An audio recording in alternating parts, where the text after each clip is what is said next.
One of the measures we haven't spoken about so far is the F-statistic. Let's try to explain its essence and see how it can be useful to us. Much like the Z-statistic that follows a normal distribution and the T-statistic that follows a student's T-distribution, the F-statistic follows an F-distribution. I'm calling it a statistic, so it is used for tests, right? You guessed correctly. The test is known as the test for overall significance of the model. The null hypothesis is all the betas are equal to 0 simultaneously.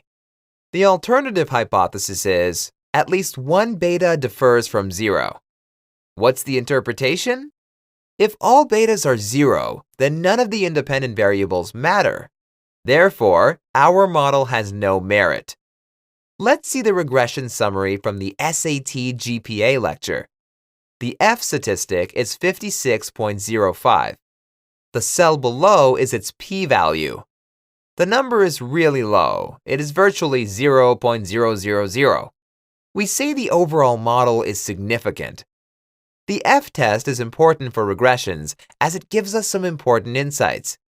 Let's see the table for the model where we added the random 1, 2, 3 variable that had nothing to do with anything. The F statistic is 27.76 and the p-value is 0.000. You can see the F statistic is lower. The model is still significant, but less so. The lower the F statistic, the closer to a non-significant model.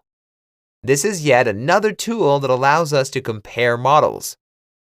Okay, that was the test for overall significance of the model.